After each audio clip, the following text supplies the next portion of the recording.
Welcome back. Welcome in. This is Country Roads Confidential at earsports.com, a Paramount podcast. I am Mike Casaz, back on a Monday with a bloated mailbag and a skinny Chris Anderson, helping me through just getting back on track. Weird.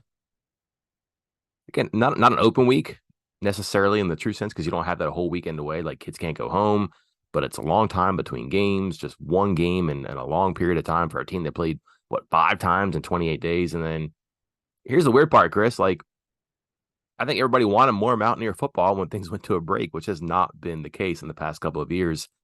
Probably not a bad idea to flip that coin, huh? Yeah, no, I think we had the same situation last year with how the quote unquote open week, bye week, whatever, not even really an open week. And at that point last year, everybody was like, "Yeah, we need a break from this." They're going to sit there and argue on the message board over how soon until Neil Brown gets fired. And now it's more of a, hey, that I like this winning thing. Let's keep this going. I don't want to take a break. Let's play again. Let's play again. Um, it's an interesting week. And what happened to the days of like two bye weeks? Didn't it used to be two bye weeks? Was that a 12-game season? Maybe. Was it? Yeah, I can't remember. Like I just remember. I thought I remembered like a two bye week season or something like that. Like maybe one. It was a year where Yeah. like the first game was really like the last week of August, like really in August, like August 25th, Mm-hmm. and then a bye week. I might be imagining that. I don't know, but this isn't. Neil Brown's right. Like this isn't even open week. It's not a bye week, whatever you want to call it. And it's kind of rough on the kids. They don't even actually get to go home. They don't actually get time off, and kind of brutal. I was looking through records the other day trying to figure something out, and there was a huge gap in one date in the schedule. I can't remember maybe what year it was. Was it 18? Yeah, I was trying to figure out, wait a minute, they didn't play on September 15th, and then they had that weird open week later on. So how did they get 2 bye weeks? And I forgot that was the NC State Hurricane game that they just decided not to play. You mean when NC State tried to derail the Will Greer Heisman campaign? Single-handedly. That's that's how I remember it being framed on the message board. Well, quite a conspiracy there too. And then there were like some hard feelings because they were like, "Yeah, we're not going to NC State in the future. Like, like we're going to fulfill our obligation." Like NC State had any sort of say in the matter about whether or not they could hold a game in a hurricane. Like West Virginia felt slighted, and they were not going to be put out by this. So, good times, simpler times. Complications here, Chris. Not in the top 25, not really any closer, but who cares when you're second place in the Big 12 and you have a game against the first place team coming up? And then again, if you looked at the top of the standings here, very few opponents are on West Virginia's schedule, which was a great benefit to them in the preseason and certainly now. But it begins Thursday night, 7 p.m. FS1 on the road against Houston. And try to remember the head coach's name there. What's his name? I don't know. It'll come to me during the podcast. We can talk a lot about this game in an abbreviated amount of time because it's Thursday for the game. It's Monday right now. Everything is bumped up like 2 full days in our preparation here. So we're going to consolidate everything into our normal schedule routine, but we should probably make the most of our time here. Jump right into questions about the Mountaineers. Right before the question, let me give an answer on the two bye week thing. That stopped, I think, with the conference championship game because I'm looking at 2016, the 10-win Skylar Howard year, Hmm. and they got two bye weeks, but they were in the first 5 weeks, so they were off their game again. Missouri, Youngstown State, bye week, BYU, Kansas State, bye week. Yeah. Was how that season started. So it was a thing. I didn't imagine it, but yeah, I guess with the conference, because like the final regular season game was December 3rd, which is now conference championship game weekend. So that the two bye week days are long gone now. I think is what I'm getting to. Got You to ready to cover. get started now? Yeah, let's go. Let's go with the first question in the thread, right off the top. Let's talk firing people, Mike. From CMM0016, how would you rank the hottest coaching seats in the league? You know what's funny, Chris, is I think when we got to look at the schedule and we saw September for West Virginia, we were like, oh boy, if you're going to make a change, you might do it before you go to Houston because you have extra time. and maybe Houston might do it before West Virginia comes to town because you have extra time. Neither happened. However, probably just one of those two coaches is on a burner right now, and it's probably going to be the Houston coach because it's not gone swimmingly for them there. But that might be the number one hot seat. I think you could probably rank only other two coaches seriously behind him, and then in some order there, I think it's probably this order. It's probably Dave Aranda at Baylor and Mike Gundy at Oklahoma State. Mike Gundy kind of pulled himself off the burner a little bit. Baylor, a great comeback against UCF. That kind of cooled things off a little bit because I think that was the point you're looking at that game. They're getting just destroyed by UCF, and you think, what are they going to do about Dave Aranda? And may still have to worry about that, even though it's just one win. So those are probably your top three, and a top three right now that does not include Neil Brown. I agree. So did you go Holgerson, Aranda, Gundy? Yeah, and I would put a big gap between Aranda and Gundy because Gundy is just so hard to fire for multiple reasons, including the compensation he's due. I do wonder if at some point, like, his kid isn't there anymore playing quarterback and somebody offers him a boatload of money, he might just say it's time for a change. Trouble is, he's just so identified with that program as a player, as a coach, that I can't see him walking away from there or that being something that he wants to do or anybody around there wants him to do. But I think everybody just rather he gets a lot better, which he has been before. He just isn't right now. You know what's funny? I agree one with the 1, 2, 3. And the second part of this is Dave Aranda and Dana Holgerson are a year and a half removed from both going 12-2. Like I'm Significant. looking at it right now. Like unless I'm looking at something incorrect, both of them went 12-2 in the year 2021. Do you worry about one That's more than the other? this the Holgerson thing. I like. I mean, they're obviously not thrilled with him down there. I mean, they went 4-8, 3-5 because that was the COVID shortened season, and then great 12-2, and then 8-5, which seemed to upset a lot of people. Still at 8-5, and then off to a rough start so far this year. But I feel like he's really good friends with a lot of important people down there, and like the performance on the field, I don't think people are thrilled about. Even at 29-23, 6 games above 500, but that's not gonna really cut it when originally you were in the AAC before you joined the Big 12. If you're 29-23 in the Big 12 as Houston, maybe that's okay. But 29-23, when most of that came in the AAC, probably not cutting it for a lot of people. But I think he's tight with a lot of boosters. And Dave Aranda, man, like things look bad down there. Like they are lucky to be 2-4 um, with that comeback win over UCF, right? And like I don't know, and like the more this goes on with him, the more you have to like, wait, was 2021 just a fluke, and the rest of it is more what you should be accustomed to with Dave Aranda as head coach? I'm not sure. I might put Aranda ahead of Holgerson on the chopping block scale. Okay, fair. Just in their last two home games, Chris, they scored 6 and 14 points against Texas and Texas Tech. So big games in the state of Texas, and to really be not that competitive in either one of them. And again, look dead on the doorstep for most of the game against UCF until just a couple fluke things happen. All of a sudden, they're back in the game, then back in front. That worries me a little bit. And more importantly, he's changed all the decorations. Flipped over his offensive staff, flipped over his defensive staff, and the offensive thing worked for a little bit. His defensive coordinator is doing pretty good work now in the SEC, and it's not working out very well for him.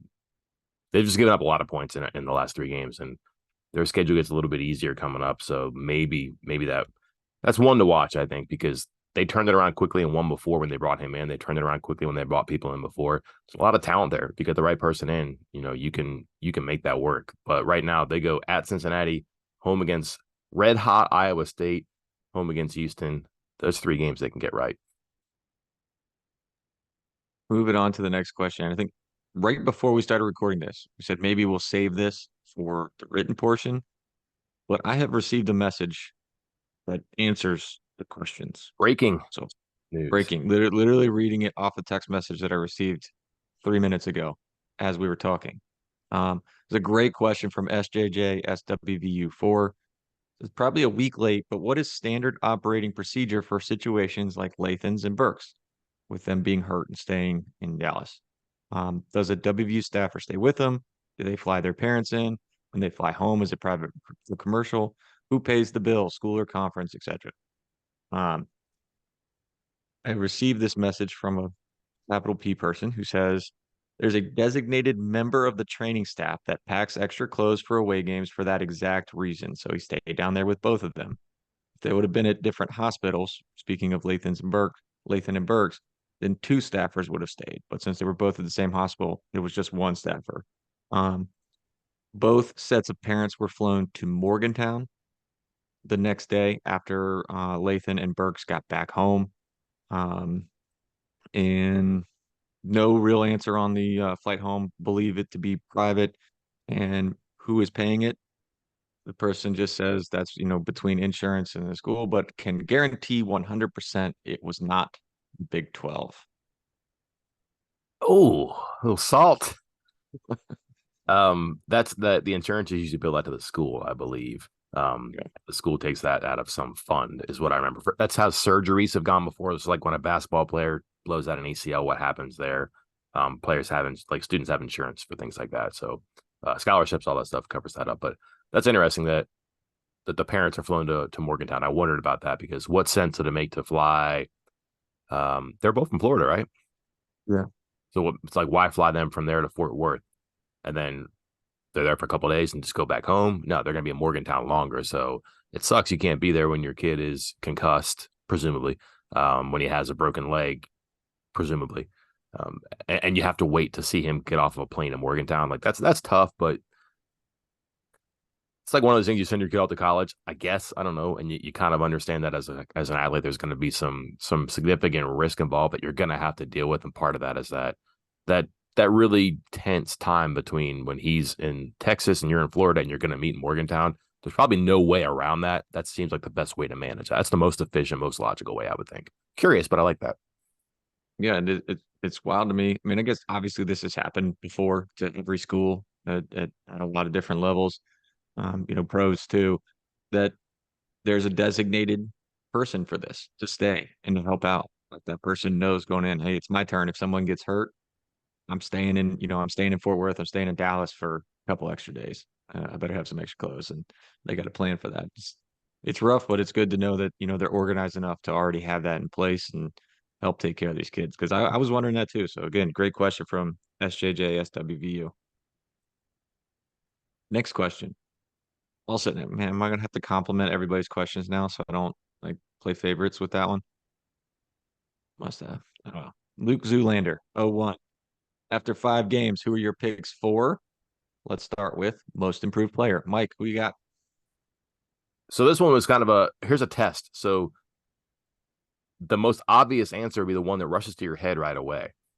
But then you really think about it and you go, okay, who is? And two things that come up with. One, the answer that came to my head right away is probably the answer I think I'm going to stick with. But also, it's hard to comb through and find an answer for this or another answer for this. So do they have a bunch of really improved players? Because I think collectively they have players who are better, and maybe that's made the sum of the parts one of those things. Like the whole is better because the parts are better. It's not like one person has carried them along, and that's especially true on defense. And offense, just it's hard to say they're improved. So you look at just one side of the ball there, and who is it? Who personifies it? And you could go to any one of the levels and try to find somebody, but the one name that came to my head right away, and then the name that once I combed through kind of stood up, it's maybe not popular, but I think it's right, is Michael Lockhart. That's giving you a bona fide 6'2", 300 something pound muscle in the middle there, and he's controlled things. He's been their defensive player in the game in a win. He lets the linebackers do stuff. When he's on the field, their rush defense is better than when he's not. There's no way to qualify that, but you can just tell sometimes 93 isn't chasing a run. It's 54. It's someone like that. It's not for Tormo Mobile's fault. It's just it seems like fewer bad things happen on the ground when Lockhart's in there. He's also been a good pass rusher. And to be frank, I did not see this coming for him because guys that are that old and they have to get themselves in shape in time for their second year. I don't know what the track record is for that, but it doesn't seem like it's too optimistic. He has bucked that trend. He's got himself in much better shape where he can rip off 40-something snaps in a game. He can play series in a row. He can play multiple downs in a row. That's fine. And that's what they needed. So That will be my pick. In front of a couple other players, I'm sure we can mention, but that's the one that jumped out right away. And then he was still there when I went through and I vetted everything and everybody else. It's the right answer. You're right. Like I don't have anything anywhere else to go here because I didn't have somebody pop out. I go through the same kind of process that you described, and no one immediately just jumped out like, oh, this is the answer. So then I start going through position by position and or position group by position group. And as I'm going through, I'm like, yeah, well, those guys are the guys that were good last year are good this year. The guys that are great were great. And some positions like look a little worse this year, some, whatever. And then yeah, I get to defensive line and I'm like, yeah, Sean Martin looks like I expected him to look, and Eddie V looks like I expected him to look. And I'm like, yeah, you know what? Mike Lockhart, I'm hearing about him a lot more this year, and he's a lot more involved this year. And that seems notable. And I'm with you. I think that's kind of the clear answer. Like I don't even know if there's a debate about the most improved player. Again, are there players better? Yes, we're going to get to that in a second. But most improved over last year, it's got to be him. My second place pick here, it's Wyatt Milam, just because he doesn't come out the field unless he's hurt, and he's just really solid at left tackle. I don't want to predict the future for him. I just wonder if he's going to be on campus next fall because he's playing that well, and I think that there's a possibility that a guy like that might think hard about his future, and he just continually gets praise from coaches too. And if you take time and you watch just the left tackle, or if you go back and you watch the left tackle, he's not getting help. He doesn't need help. He takes care of his business out there. Um, Very infrequently now do you see pressure coming from that left side, and again, they don't have to help him on things. Tight ends can go to the right side where they might need more help, or tight ends can focus on just leading in the running game or whatever, and they don't have to worry about him.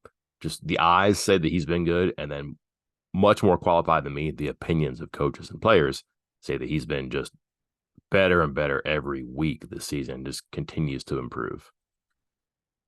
Second part of this question: who's your team MVP?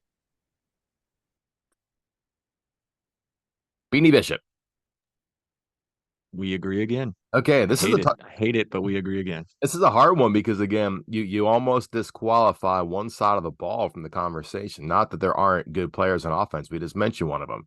And again, you can make a really interesting argument for Zach Frazier here as your team MVP because he has been everything I just said about Milam. He has been that and probably a little bit more. You consider everything the center has to do and how much more difficult physically, never mind mentally, that job is. But he was good before. I'm not sure how much improved he is, but or is he the most improved? I'm sure he's better, but stepping back, he's extremely valuable for what they're doing. And that's like one of those guys where if you had to cut off like one part of the offense, what would be the worst one? Well, they've already played that at quarterback. They're pretty deep at running back, receivers, whatever. My point is like that's probably the most costly player if they lost somebody on either side of the ball, I think. So maybe that's the most valuable by definition. That would be my second pick. My number one though is Bishop because of like the defense has come up such a level, and I think a lot of it is that they are more trustworthy of who is in the back end. And then where does that trust seem most obvious in the secondary? It's a cornerback, and what cornerback in particular? It's the one who's always out there now and is making plays. And that stat that you rattled off last week, Chris, about how many passes they defended already this year compared to last year. That's not all Bishop. It's a lot of Bishop, but that's his mentality that he has really brought. And you can go back to the preseason and watch this, where he says that he told players like, fine, be a good cornerback and break up passes, or just be there to make tackles with no yards after the catch. Be elite and try to get picks, try to make big plays. And has he made every pick? No, he's made every big play. I don't think so, but it's probably pretty close. But he has been really aggressive out there, and by and large has been what he thought he could be when he left Western Kentucky, you know, before last season. It didn't work out for him in Minnesota, but I think because of that, he's maybe even more motivated, more aggressive, more confident. He's definitely been more effective. And I think you can just do so much more with your defense, and you have a secondary that you think is not going to just combust in flames once a drive, a couple times a quarter, a few times a half, right? And is that why they're better up front? Maybe so. It may again also be like parts whole, but he's a big part of it. And that just personifies the change on defense. Is how much better their secondary is. And can it be traced to one person? Well, he is here and he wasn't here before, and things have changed. It's more complicated than that, but that's a big part of it, I think. We're in agreement here. And part of this goes back to your mantra of listen to the coaches who they bring up. rather than who they're asked about. And they would repeatedly talk about Beanie Bishop and the impact he was having in the summer and into the fall camp and how his attitude was different than everybody else's. And it was all the qualities you're looking for in a cornerback. And really it's kind of that like a cascade effect of how good is your best player. And if he's your best player, then your next best player. And it just kind of helps out each different position group because he essentially more or less shuts down like an entire half of the field. And if you can shut down that receiver or that part of the field, that whatever zone of the field that he's in charge of in this zone coverage, when they do that, it makes it easier for everybody else. You can game plan everywhere else for the same reasons you mentioned that why Milam's so important. He doesn't need help anymore. Now he can do it all by himself. So now you can do things with the tight end. You can focus your efforts to help elsewhere. And that same goes for Beanie Bishop on the defensive side of the ball. So yeah, pretty clear MVP for me as well. 7 pass What do breakups, 2 interceptions. Those are good numbers for like a season for a corner, and he's 4 games into this. And again, he made plays. Their most significant moment of the season is that last possession by Texas Tech. And I understand it almost went the complete opposite way, but it didn't. And one team made a mistake and was able to get through it because Texas Tech dropped the pass. But they made a bunch of plays before and after that. And then Bishop obviously had some big breakups down there to make sure they got out of there with a win. And that's kind of like that's really what you brought him here to do, is that when things were tough, you get a veteran who can play and be trusted, and you're not worried about him too. It just seems like that's everything's fine there with him. And his coverage grade right now in PFF is, I want to say, mid 80s, which is going to be pretty competitive in the entire Big 12. And if you would have told West Virginia, hey, you're getting a guy who's going to be one of the better, cover guys in the Big 12, yeah, give me that. And I think my numbers are, what are they here? 14. No, it's probably 14 to 29. So less than half of the time that he's targeted, he gives up a catch. So it's not even a 50-50 proposition when you throw it his way. He's going to win more often than not right now. third part, last one, and maybe this is where we'll finally disagree. Again, from Luke Zoolander, the third part of his question, biggest impact freshman. This is a hard one to answer because the transfer portal nowadays, it's just that you get so many of these older players to come in because you don't want to or need to or trust playing freshmen. And it's a small conversation for me. I don't know who it would be. And I just think, like, where would the offense be right now without Jaheim White? I wouldn't say significantly different, but he's given him some punch here and there. But it's not an emphatic vote for him. It's just that he happens to be the best name on a short list, which isn't wrong. It's nothing wrong with like what they're doing. They're 4-1, and like their personnel is by and large responsible for that. But it's not a Jaheim White award. He's not the reason they're 4-1. Just that he probably is a little bit more responsible for the good things that have happened on offense than, say, Rodney Gallagher or Traylon Ray. And then there's just a few other contributors over there, except that there's probably one on the defensive side I think you're going to get to that in 2 weeks' time, in 1 month time, that might be the right answer. Right now, there are three true freshmen. Let me confirm that real quick. Let me check Traylon Ray. No, four. Four true freshmen that have played at least 50 snaps so far this season. And we just mentioned all of them. Jaheim White, 52, Traylon Ray, 52, Rodney Gallagher, 81, and then my pick, not because of the snaps, but Ben Cutter at 83. Um, and that's where I'm going with Cutter. And I think part of it is because even these last two games, even before the injury to Lathan, which is going to obviously kind of thrust him into presumably a starting role, he's been asked to be part of this. Like the Texas Tech game, I know he only played a handful of snaps, but those handful of snaps were early. Like they went to him early. Like, hey, we need you now.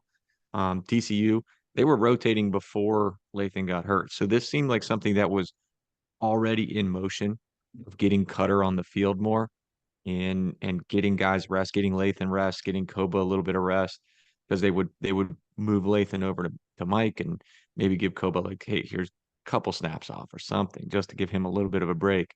And Cutter was seeing his role improve or increase, and I think his play has improved. And again, maybe I'm being a little bit influenced by the fact that yeah, now he's just going to be a starter moving forward. So, like you said, 2 weeks from now, it's going to be pretty clear that he's the guy. But he's had an impact because he's also been heavily involved on special teams, and it's exactly what Jeff Kuhn said would happen. He said he was asked about him back in the fall, and a lot of times you get those answers about freshmen, and you're like, yeah, yeah, yeah, yeah, and you don't know what to believe to be true, and probably 50-50 true and not.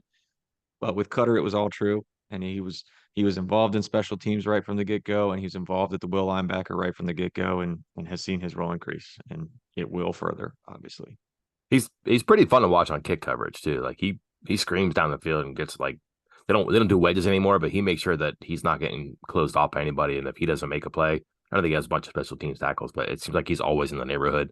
And sometimes that job for that guy to go down there is let somebody else get in there behind you, and he seems like he's good at that too. All right, Mike. Let me see here. How sustainable is the defense? We've been mighty short on the rotation in some key positions and lost a few key guys. How much longer can we keep playing like this if we want to survive the season intact? That's from Snufflicator. Is this Yeah. sustainable? I think this is something we've talked about a lot, but a lot of people keep asking. Performance, absolutely. Personnel, I'm not as convinced. Like you can be good on defense if you're consistent. And that's their thing is that they don't have these valleys they used to have before. They have peaks, but their peaks are not like significantly greater altitude than where they play it most of the time, right? So that was different in the past. Like you could see them be bad and then drop to worse. But now they're kind of like pretty consistent. They've got great, like we mentioned this before, like great rotations and routines for who they're going to play. And then it goes up when they make good plays. But when it doesn't go well, they don't get dominated and they don't get picked apart and they don't get stuck in a corner just taking punches. That was a problem they had last year. They couldn't adapt, adjust, replace. Not the problem now. Seen that with some of their personnel switches. Personnel is the issue right now because they're just so thin the secondary linebacker. And like if they have another injury, they're I don't know what the word would be, cooked. They're already imperiled, right? Like if they lose like a Lee Koba or a Ben Cutter or an Aubrey Burks for a longer time than maybe we're thinking here, or if like I don't know if Marcus Floyd gets rolled up and he has to miss 2 weeks of an ankle, like just normal course of action football injuries, that would be to a huge detriment to them. And then again, same thing at corner. They're playing just two cornerbacks pretty much all the snaps. They're getting Jacoby spells in for like a series a half. And not his fault. They've been 3 and outs pretty much. Maybe that's why they've been 3 and outs. He's been very good. I don't know. But they're not really playing Andrew Wilson Lamp. If they lose somebody from a top role and have to put somebody in who doesn't play very much, if at all, that's trouble. But also their backups. Like if they were to lose, let's just say like Jaido Favors gets hurt now. Well, now who's playing like fourth will? If they lose Jacoby Spells, they're going to play Andrew Wilson Lamp. Just things like that. Like their personnel is so thin right now with 7 games to go. That would concern me. The performance, I think their program, they got a good plan. They're going to work at it and just be good or at least good enough at that if they're healthy. If they're not healthy, if they get into trouble with injuries, they're going to be, again, pick your own word here, but they're going to be in a bad spot. Starting to remind me of, and I think it was 2019, maybe. Was it the first year with Neil there? Or maybe it was before that, but it was like It was brutal. It was brutal. It was their first year. Yeah, it was like Keith Washington got hurt, and somebody else in the secondary got suspended for the first half of the game against Oklahoma because of a late, targeting in the second half of the previous game, and somebody else was hurt, somebody else, and all of a sudden you look in West Virginia's secondary, and it was a true freshman, walk on, walk on, walk on. And it was like, oh my goodness, like how are they going to get by with this? And they didn't. I'm pretty sure that was a 2019 game where they gave up 52 points to Oklahoma and really had no shot because that secondary was just cooked. And man, Like it does worry me that could happen again this year. like Tay Mayo was guarding CD Lamb at Oklahoma because Yeah. they had to get somebody in to play. Like they were stuck like in between a series, whatever. Like, what do we do? What do we do? And all of a sudden the kid gets in the field for like one snap and it's a touchdown because they're like, you know what? CD Lamb's pretty good. I'm not sure about this Tay Mayo guy. I think it was CD Lamb. I don't know, but I know they went Mayo right away in that game, and it was just wasn't there. Yeah, tough spot to toss in a 150-pound true freshman in that situation. Um, Mike, and maybe I want your thoughts on this too, but I'll hop in real quick as well. But from mid blues, I guess is how you pronounce it. How much will we see an uptick in recruiting? WVU can get to at least 8 wins. I don't know. Do you think I think it's always the year after, isn't it, Chris? Like maybe football's a little bit different now because I just think that early signing period, if you make a big run and you're hot in November, it's hard to talk people into you at that point because you do all the work beforehand. I think it would be next year, and maybe more specifically in the summer. That would be my thing. Is that like it's always the year after, which it would 8 wins move the needle, stir the drink enough for people to be like, you know what, I want to go visit that camp. Or I do want to go play in this new funky, exciting Big 12. I don't know. They're going to have to do a lot of work, but I'll tell you what, it creates the possibility to start and to build those conversations and relationships, which you don't have when you go 4-8. If you're talking traditional high school recruiting, it's always, N+1 kind of thing, like the year after of when the success is. And that's why it's so important to have sustained success on the football field. You have to kind of stack a couple years in a row before it truly has an impact in high school recruiting. But does anybody care about high school recruiting right now? Does anybody care anymore? Is that the focus of teams anymore?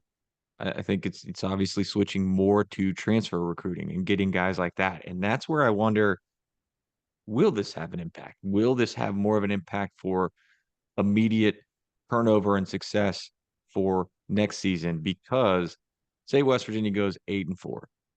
And for those who have checked out our transfer and scholarship tracker that we put up last week, that kind of gives you a sneak peek of what next year's team looks like.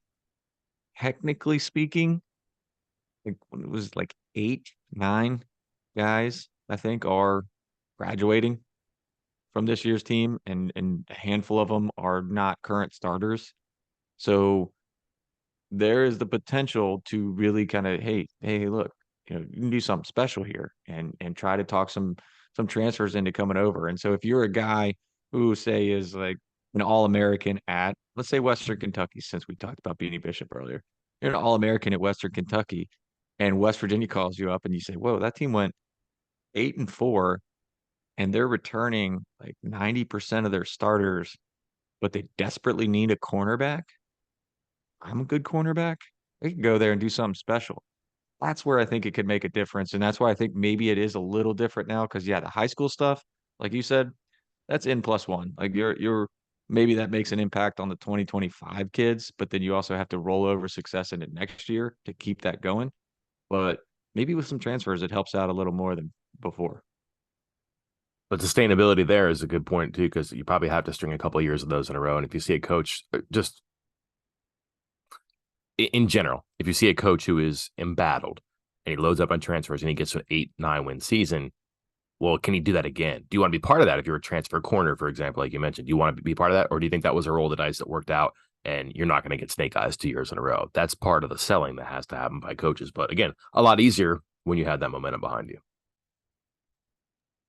Well, Mike, I think that wraps up the podcast portion of this mailbag right now. We're going to, again, a short week, but I'll have the written portion of this out probably Tuesday morning. We get Neil Brown later today, Monday, and we will, I mean, everybody keep an eye out because everything's going to be kind of compacted in.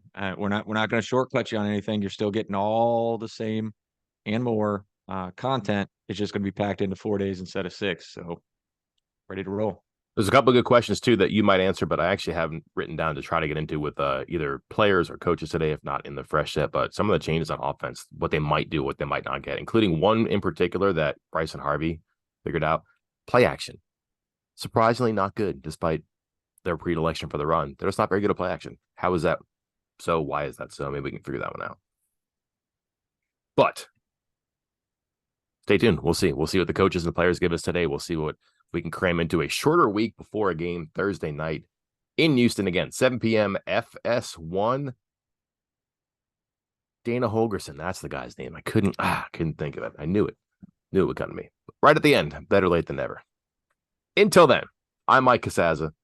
And I'm Chris Anderson. We will talk to you then.